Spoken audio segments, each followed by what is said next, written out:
हमारे साथ बात करने के लिए मौजूद हैं तहरीक इंसाफ के सीनियर रहनुमा सीनियर वकील हामिद खान साहब। हामिद खान साहब, बहुत बहुत शुक्रिया साथ देने का। पहल तो फरमाई दीजिएगा कि इमरान खान ना सिर्फ चीफ ऑफ आर्मी स्टाफ को बल्कि चीफ जस्टिस को भी एक लंबा चौड़ा खत लिख चुके हैं। अब खत का तहरीरी जवाब तो मुझे यकीन है कि शायद आप मुतवक्के नहीं था, नहीं एक्सपेक्ट कर रहे होंगे। आईनी बेंच को अब ये फॉरवर्ड कर दिया गया है खत। क्या आप कुछ और उम्मीद कर रहे थे या ये रोके?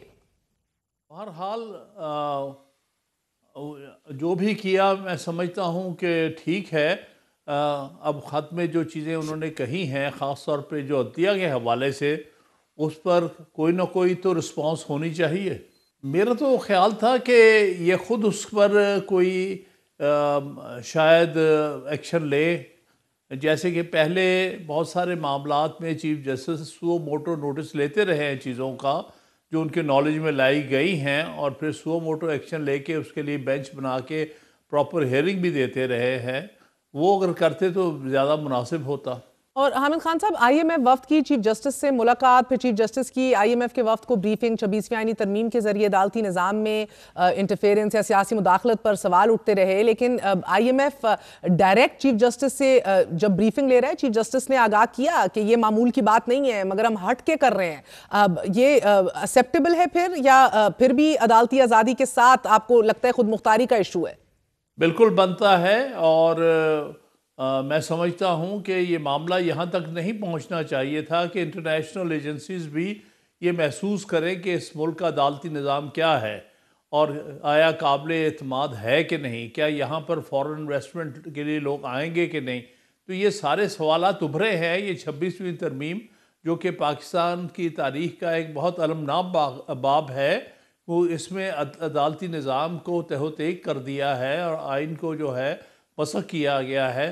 तो ऐसी सूरत में हर शख्स को ये सोचना पड़ेगा कि यहाँ पर अगर कल को हमें किसी अदालत में जाकर अपने कोई रिलीफ लेने की ज़रूरत पड़ी तो क्या हमें ये आज़ाद अदलिया के तौर पर रिलीफ दे सकेंगे कि नहीं। ये बात बहुत अहमियत की हामिल है। मगर मुझे लॉजिक समझा दीजिएगा जरा हामिद खान साहब। आपको ये जरूर बुरा लग रहा है कि एक आलमी वफ्द हमारे अंदरूनी मामलात को देख रहा है और ये करना पड़ गया उसे, लेकिन जब तहरीक इंसाफ आलमी इदारों को घसीट के लाती है हमारे डोमेस्टिक अफेयर्स में, and I am not getting into the whole absolutely not rhetoric, मगर the problem here is sir, हुकूमत तो हुकूमत है, मगर अब ऑपोजिशन तहरीक इंसाफ भी आईएमएफ को अगर डॉसियर्स पेश करेगी और ये ऐलान करेगी, फैसल चौधरी का भी कहना है इमरान खान की हदायत पर आप लोग जा रहे हैं, मजालिम का डॉसियर आईएमएफ को देने जा रहे हैं।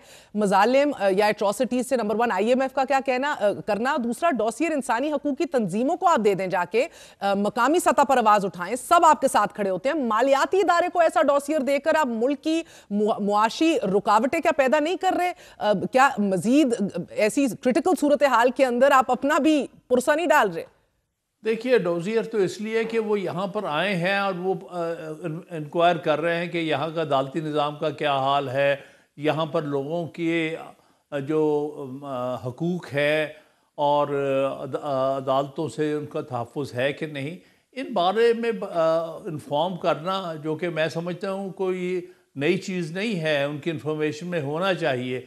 लेकिन अगर कोई अपनी तरफ से कोई वाक़याती कोई डोजियर देते हैं तो उससे कोई ख़तरा नहीं कि कौम को और मुल्क की सिक्योरिटी को तो कोई ख़तरा नहीं। वो तो एक डॉक्यूमेंट है जिससे कुछ हकायक सामने लाए गए बिल्कुल खतरा है और खतरा हो भी सकता है, और इसके ऊपर मजीद आगे चल के बात करते हैं सर, क्योंकि कल को अगर नथी कर दें इन चीजों से हमारी एड को, हम फिर डिफॉल्ट के दहाने पे खड़े हो जाएं और फिर आप लोग कहें कि इंटरफेरेंस क्यों है। आज अगर अदालती मामलात में इंटरफेरेंस बुरी लग रही है तो सर इधर से तो हमारा पूरा मालियाती निजाम वाबस्ता है इससे। आप मजालिम की एक डॉसियर हैंड ओवर कर रहे हैं सर। अब पहले सर ये बताइएगा खान साहब कि आपके वकला तहरीक चलाने की कॉल है, बहुत बार्स ने अनफॉर्चुनेटली मुस्तरद कर दिए सिरे से, आपके मुतालबे को रिजेक्ट किया जा रहा है। ये नाकामी का सामना जो करना पड़ रहा है, स्ट्रैटेजी गलत है या फिर आपकी क़यादत में वकला साथ खड़े नहीं होने को तैयार? आज पहली बात आपको क्लियर करूं कि पीटीआई का कोई ताल्लुक नहीं है वकला मूवमेंट से, वो वकला चला रहे हैं।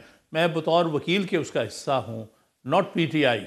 पीटीआई के तो कल कोई नुमाइंदगी भी नहीं थी और आपके सामने है, कल हमारा प्रोटेस्ट बड़ा कामयाब प्रोटेस्ट था।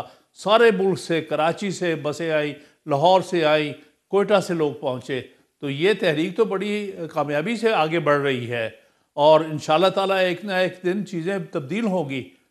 ये सियासी जमातों की तहरीकें कामयाब हो ना हो एक अलग बात है, लेकिन जब भी वकला ने तहरीक चलाई है उसके अच्छे सर असरात नहीं, हुए हैं। अभी तो देखिए ना, लीडरशिप के अंदर ही यूनानिमिटी नहीं हमें दिखाई दे रही ना। आप लोगों की लीडरशिप को नहीं तस्लीम किया जा रहा। जब बार्स कहेंगी कि सियासी गेमें खेली जा रही हैं, आप खुद अदलिया की तबाही फेर रहे हैं, आप सब मिलके ग्रुप बाजी कर रहे हैं, मगर सर 6 जजेस में 4 तो चीफ जस्टिस बन गए। यही तो आपका मौकफ रहा है हमेशा से, तो मुखालिफत आज क्यों की जा रही है? नहीं देखिए, यहाँ तक कि चीफ जस्टिस को ही मौका मिलना चाहिए, इस पर नहीं। सवाल यहाँ पर यह है कि चीफ इसका तादाद बढ़ाना जो है सुप्रीम कोर्ट के जजेस के, ये बिल्कुल नामुनासिब था। इसका मतलब है कोर्ट पैकिंग कर रहे हैं, कोर्ट में अपनी मर्ज़ी से लाकर वहाँ पर अपनी मर्ज़ी के फ़ैसले लेने की कोशिश कर रहे हैं। मेरे नज़दीक 17 जो तादाद थी वो बिल्कुल दुरुस्त थी, क्योंकि पाकिस्तान में सुप्रीम कोर्ट इससे ज़्यादा तादाद की ज़रूरत नहीं है। इंडिया में 34 जजेस के साथ सुप्रीम कोर्ट चलती है, जो कि 6 गुना ज़्यादा आबादी का मुल्क है। तो ये तो गैर ज़रूरी तौर पर पैकिंग करने की कोशिश कर रहे हैं। एक सिर्फ वैकेंसी है जो काजी फाइज़ की रिटायरमेंट के बाद थी। बाकी जो कुछ भी है, इन्होंने ये रात के अंधेरे में इस किस्म के लॉ पास करवा लिया कि जी तादाद 17 से 25 कर दो, फिर 25 से 34 कर दो। इस किस्म की चीज़ें बग़ैर ना उसमें अदलिया को कंसल्ट किया, ना उसमें वकला तंजीमों को कंसल्ट किया गया। इसी तरह से 26वीं तरमीम जिस अंदाज से पास करवाई गई है, लोगों को उठा उठा के लाया गया है, व्हील चेयर्स पर लाया गया है, औरतों के जो बच्चे गायब करके उनको मजबूर किया गया वोट डालने के लिए, क्या कुछ नहीं हुआ है। सारी दुनिया ने देखा है आपके सामने कि इस तरह कभी आईनी तरामीम इस तरह से होती हैं।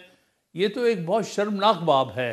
अब अदलिया रह गई थी एक सर सतून, मगर जिसको बर्बाद कर रहे हैं कि यहाँ पर भी हम अपने पपेट सारे जो हैं वो ले आए, लाहौर हाई कोर्ट से ला के chief justice Islamabad high court में लगा दें अपना कोई पपेट, इसी तरह से दूसरी हाई कोर्ट से ट्रांसफ़र करनी शुरू कर दें।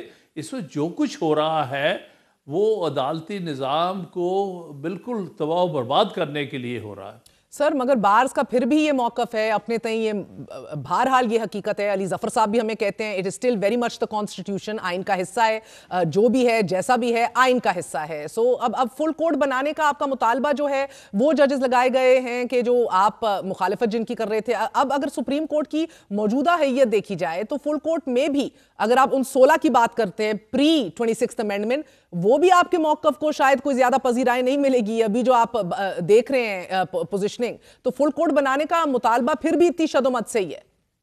देखिए, फुल कोर्ट का हमारा मतलब है कि उन 16 जजेस को जो कि 26वीं तरमीम के वक्त थे, उनकी फुल कोर्ट, उसको हम फुल कोर्ट मानते हैं। जो नए इंडक्टरीज हैं, ये तो 26वीं तरमीम की वजह से है। अगर 26वीं तरमीम ना आती तो 17 की वैकेंसीज में 23 बंदे तो नहीं लग सकते, ये 24 बंदे तो नहीं हो सकते। तो लिहाजा माइनस ये नए अपॉइंटीज़ के बाकी जितने जजेस हैं जो 26वीं तरमीम से पहले इंडक्ट हुए हैं, उनकी फुल कोर्ट बना दी जाए और वो फैसला करें। और खान साहब, आपकी सारी तवज्जो अभी इसी तरफ है या अपनी जमात के लिए भी कहीं ना कहीं गौर फिक्र हो रहा है? क्योंकि तहरीक इंसाफ में जो तकसीम है वो बहुत ज्यादा वाज़ेह होती दिखाई दे रही है। केपीके में भी आपने अभी जलसे में भी देखा, 8 फरवरी को सब कुछ खुल के स्टेज पे सामने आया। पंजाब में भी लोग मुतहर्रिक नहीं है, बाहर नहीं निकला जा रहा। आपको नहीं लगता कि पहले जमात को एक पेज पर लाना जरूरी है, फिर कोई तहरीक कामयाब हो पाएगी? देखिए, बात यह है कि इस वक्त जिस कदर जुल्म पिछले 2 सालों में पार्टी के साथ हुआ है, अब पार्टी की जितनी सही लीडरशिप है वो सारी तो अंदर है। यानी चेयरमैन भी, यानी इमरान खान साहब भी, शाह महमूद कुरैशी साहब भी, पंजाब की जो लीडरशिप है यास्मीन राशिद साहबा वो भी, और भी मुतअद्दिद जो लीडर्स हैं उनको तो अंदर किया हुआ है। और इस तरह से इमरान खान से मिलने की इजाज़त भी नहीं दी जाती, जिनको वो नहीं तो चाहते कि मुझे बताइएगा, एक तरफ एक लीडरशिप आपकी वाकई अंदर है, मगर आप सब बाहर हैं, जो बाहर हैं वो भी किरदार नहीं अदा करते हुए दिखाई दे रहे, और पैरेलल जो सूरत हाल जुडिशल साइड पे चल रही है, मुझे बता दीजिएगा कहीं ना कहीं आपको मामलात सिमटे हुए उम्मीद है कि सिमट जाएंगे या सूरत हाल एक ब्रेकडाउन की तरफ जाती दिखाई दे रही है? देखिए, हमारी कोशिश तो ये है कि सिमट जाए, क्योंकि हम चाहते हैं ये इंस्टीट्यूशन जो है ये बच जाए और मजबूत हो जाए, आज़ाद हो जाए, ताकि लोगों को रिलीफ दे सके, लोगों के बुनियादी हकूक़ का तहफ़्फ़ुज़ कर सके। हम तो यही चाहते हैं। लेकिन जो इस वक्त पॉलिटिकल पार्टीज़ वो इसको कमज़ोर और नाकारा करना चाहती हैं, जो मुल्क के लिए अच्छा नहीं है, जो लॉन्ग रन में बहुत नुकसानदेह होगा पाकिस्तान के लिए। अब मुझे बताइएगा हामिद साहब, इमरान खान को क्या तीसरा खत लिखना चाहिए चीफ ऑफ आर्मी स्टाफ को, जबकि वाज़े उधर से पैगाम आ गया है कि जनाबे वाला वो सियासी रास्ता है, अपने कॉलीग से बात कीजिए? देखिए, मेरे नज़दीक तो इनको ख़त लिखने की इस्टेब्लिशमेंट को ख़ास तौर पे या फ़ौज के सरबराहों को ज़रूरी नहीं है। मेरा ख्याल है वो उनको अप्रोच नहीं कर रहे, वो इस तरह से अपना एक पॉइंट ऑफ व्यू जो है वो पब्लिक कर रहे हैं। ये एक्चुअली किसी से वो मदद नहीं मांग रहे, बल्कि वो सिर्फ अपना व्यू पॉइंट जो है कौम के सामने लाने की कोशिश कर रहे हैं, जो उनका हक है। सर, मगर उस व्यू पॉइंट के ऊपर दो मसले हैं। एक तो जमहूरी क्रेडेंशियल्स को आपके बड़े सख्त ठेस पहुंचती है, बात आप सिविलियन सुप्रीमेसी की करते हैं, मगर खतूत भी लिखते हैं, उधर से इनकार भी आता है। दूसरा दूसरा मसला है कि आप अपनी स्ट्रैटेजी भी तब्दील नहीं करते, तो फिर उम्मीद कैसे कर रहे हैं कि कोई बेहतर मुस्बत जवाब आ जाए? मुल्क मुआशी मुश्किलात का शिकार है, दूसरी बार आप IMF को पाकिस्तान के अंदरूनी मामलात में मुदाखलत का रास्ता दिखा रहे हैं। तो ये कौन सी खिदमत है और ये कौन सी ऐसी स्ट्रैटेजी है जिसके ऊपर कोई भी मुस्बत जवाब आए? नहीं, IMF वाला मामला तो कोई ऐसा नहीं है। ये तो सिर्फ एक पॉइंट ऑफ व्यू ही पेश किया है, और तो मेरे ख्याल में इससे ज़्यादा बढ़ के कोई बात नहीं, ना ही इसको हम ज़्यादा दूर ले जाना चाहते हैं, क्योंकि मुल्क सबसे अहम है हमारे लिए। लेकिन बात यह है कि कई सारी बातें जो है पब्लिक किए बगैर भी लोगों तक पहुंच जाती हैं। अगर ये इन्होंने कुछ ओपन खतूत दिए हैं, इसका मतलब ये है कि वो सिर्फ लोगों तक अवेयरनेस ला रहे हैं कि ये मुल्क के अंदर हो रहा है, ये जुल्म, ये जबर, ये ज़्यादतियाँ हो रही हैं।